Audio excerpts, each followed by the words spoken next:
What's going on, guys? Will Pounder here. I've been out for about 2 to 3 months. I got back-to-back COVID and had some health issues, ended up in the hospital, but alas, I am alive and I just started working out again. Coincidentally enough, today's video is about working out rest days, so I'm going to cover that for a beginner, intermediate, and advanced. And then the second part of this video, I'm going to go over cheat meals. When can we have them? Are they good for you? How to use them? How to incorporate them in your diet? Let's go ahead and get started on this one. All right. What's going on, guys? So I get asked all the time about your working out, like the schedules, when to take days off, the science of cardio, and X, Y, and Z.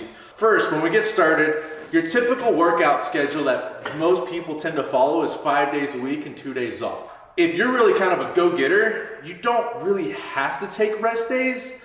The reason behind that is you kind of always want to be active to some degree.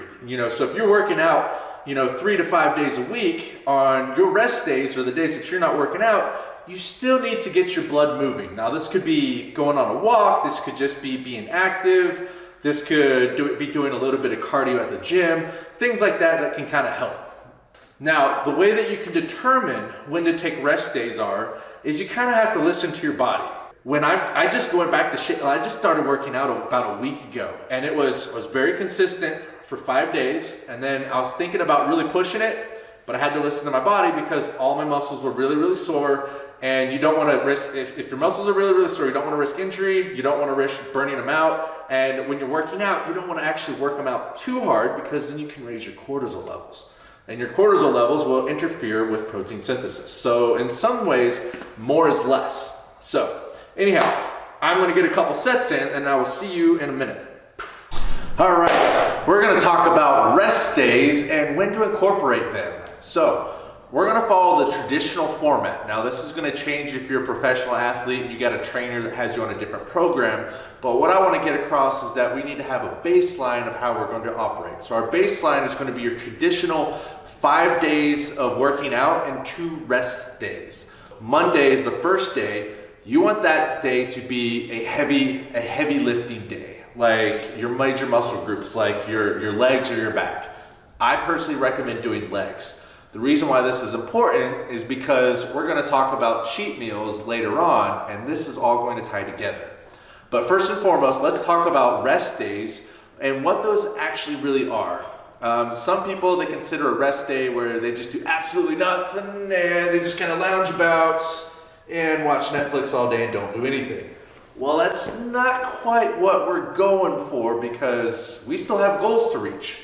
So what are some things that we can do during the weekend or on our rest days to maximize the benefits? So we still get the benefits of recovery, but we also get the benefits of still burning calories and being healthy.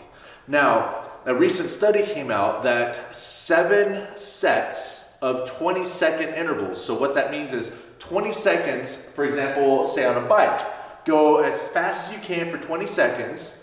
And then after that is done, then you rest for 2 minutes. And so you do this back and forth 7 times.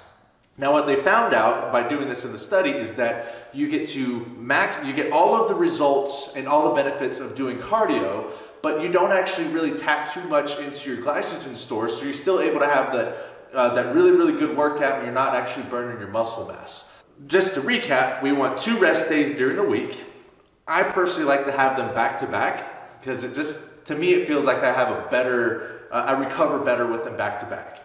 During those rest days, we're not gonna do heavy lifting, but we're still gonna be active, whether that's taking a walk or whatever the case is. If you're kind of trying to push yourself like you want to get results, instead of just going on a walk, we're going to do cardio, but we're going to be smart about the cardio that we do. We're going to do 7 sets, 20-second intervals, 2-minute rest. So we're not even talking about a half an hour of cardio. We're just trying to drive our heart rate up and then bring it all the way back down and then drive our heart rate back up again and then bring it back down. 7 times, all the benefits of cardio, none of the negative effects.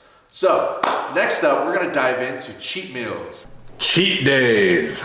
One of my favorite days, and probably one of your favorite days as well. Now, personally, I really like cheat days. It's important not to do them too often. They usually recommend doing them once a week. The cheat day comes into play when you're in a caloric deficit. So when you're actually 500 calories below your metabolic rate or what you're burning, your body's in a caloric deficit. So you're working out and your body's starting to pull from your fat stores to basically shred that fat and get rid of it, and you're gonna start losing weight. But what cheat days can be really used for is typically you do a cheat day on your days off. So you got your workout Monday through Friday, or however you're divvying up your rest days in between that. But typically you're going to hit a heavy workout day after your cheat day. And that could be anywhere from having a nice cheesecake to loading up on sweet potato fries, getting some like fish and salmon. It all depends. The things I like are different than what you like. This kind of meal might be something you go out and get a really nice burger or whatever your fancy is for your own personal diet. But the point being is you can go splurge a little bit more on this day because you're kind of loading your glycogen stores in your body. You're increasing the amount of calories that are in your bloodstream so that next day you're gonna have a better workout.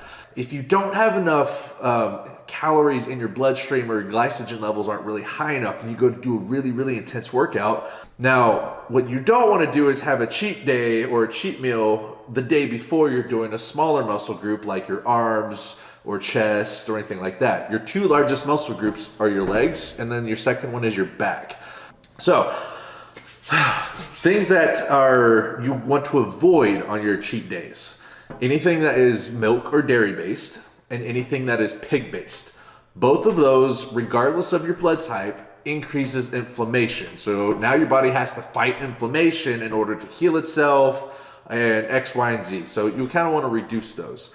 Sugar, it's not the best thing, but what's a cheat meal without just a little bit of extra sugar on it? Keep in mind that there are certain sweeteners that might be a little bit better, like monk fruit and things like that. This all depends on how health conscious you're trying to be. Remember, you are what you eat, so what you put in your body, you tend to end up become that. So that about sums this up. All right, so to recap what we covered. One, we covered rest days. We want 2 of those a week, and we want to at least get our blood moving, whether that's a walk, or if we're being a little ambitious, we're gonna do a little bit of interval training with 7 sets of 20 seconds activity, 2 minutes rest. We also covered cheat meals. Why are those beneficial? How do we orchestrate those and tie those into our diet? Some key things to remember with that is you want to have your cheat meal the day before a heavy lifting day so that you can actually utilize all those extra calories that are just pumping through your blood and actually put those into your exercise and get a benefit from that. We also kind of want to be very leery about what we consider a cheat meal and things that we just don't want to eat. So anything that comes from pig, milk, juices, too much sugar, all those adversely affect the body. So we still want to have a healthy mindset. So when it comes to actually your diet and nutrition, I would really focus on, let's just try to keep things healthy, even though it's a cheat meal. All right, I hope this helps you and you're able to intertwine this within your daily routines and your diets and your workouts. And I hope you get big and strong and have all the muscles in the world. And I will see you guys next time.